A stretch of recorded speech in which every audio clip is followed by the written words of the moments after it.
Salutations les amis, j'espère que vous allez bien et aujourd'hui on se retrouve pour une théorie sur Shanks. Ah oui, j'entends déjà des « Oh désespoir, One Theory est tombé dans la facilité des théories Shanks, nous l'avons perdu, ce n'est plus le même homme ».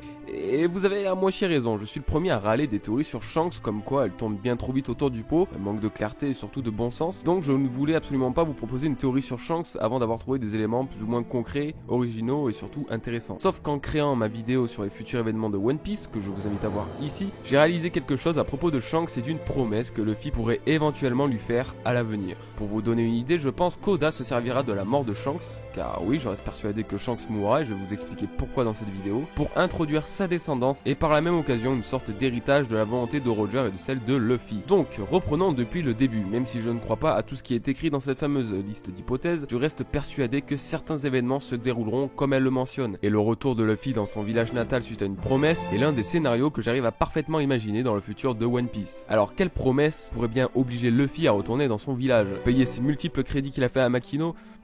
Oui, sûrement, même si je pense que c'est tout de même un chouïa plus sentimental. Nous allons justement nous focaliser sur Makino. Comme vous devez le savoir si vous lisez One Piece en manga, Makino a eu un enfant durant l'ellipse des 2 ans. Nous avons eu l'occasion de le voir à 2 reprises sur la page d'illustration du chapitre 614 ainsi que du chapitre 806. La première question qui nous est venue à l'esprit est: mais qui peut bien être le père de ce petit bambin? Alors après avoir immédiatement pensé au maire du village, ce petit coquin, une autre réponse plus logique est apparue, il s'agirait du fils de Shanks. Si certains d'entre vous restent perplexes à ce sujet, surtout car Makino semble plus jeune que Shanks, dites-vous bien que Hancock est littéralement tombée amoureuse de Luffy, même en ayant 12 ans de plus que lui. Donc à partir de ce moment-là, une romance Makino-Shanks, personnellement, ne m'étonnerait plus du tout. Toujours en imaginant qu'il s'agit bien du petit bambin de Shanks, quel lien pourrait-il avoir avec l'hypothétique promesse de Luffy de revenir dans son village natal? Alors personnellement, je vois les choses comme ceci. Lors d'une des futures grandes guerres à venir, un affrontement Shanks contre Barbe Noire aura lieu. Ce combat a d'ailleurs été annoncé, a été teasé à Marineford lors du face-à-face de leur équipage respectifs, et je pense grandement qu'il se soldera par la défaite et la mort de Shanks. Pour appuyer mes propos, je vais prendre comme exemple le monde mythologique comme dans plusieurs de mes théories. Un abonné sous le nom de LibreBark m'a fait part de la référence que Shanks fait à Tyr, un dieu de la mythologie nordique, et vous allez voir que de nombreuses similitudes y sont présentes. Tyr était,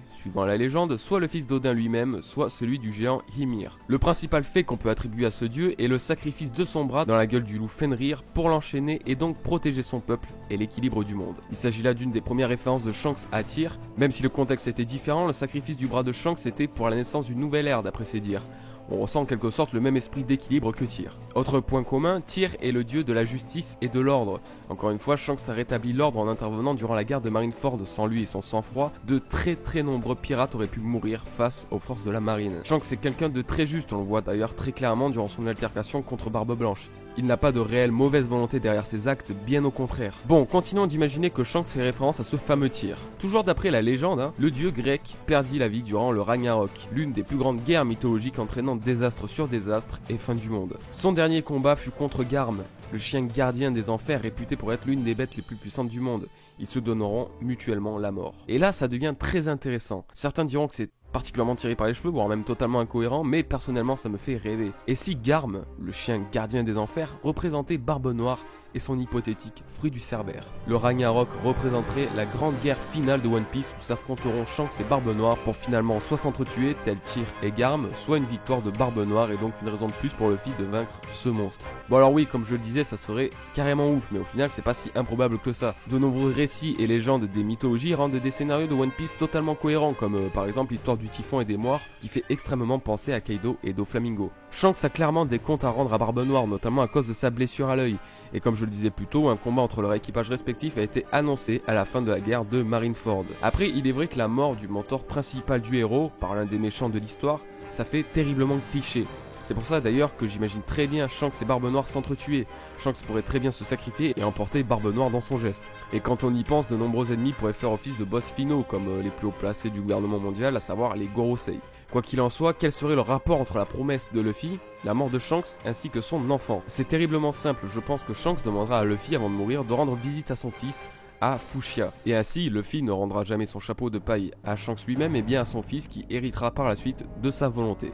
Je suis sûr que pour le chapeau de paille, l'histoire se répète. Nous savons que Goldie Roger le portait quand il était plus jeune. Ce fut ensuite le tour de Shanks pour finalement que ce soit le tour de Luffy. Je reste donc persuadé qu'il s'agit d'une sorte de rituel pour ce chapeau de paille qui se passe de mentor à élève. Je pense avoir fait le tour de ce que je pensais les amis, je ne crois pas que ce genre de théorie sur Shanks existait déjà auparavant. Je voulais vraiment faire une théorie sur lui depuis longtemps tout en étant un minimum original et en ne traitant pas spécialement de son pouvoir. Dans tous les cas, j'espère du fond du cœur que cette théorie vous aura plu les amis et je remercie LibreBark pour l'inspiration qu'il m'a procuré avec son commentaire. Les amis, je vous souhaite une très bonne continuation et je vous dis à très bientôt.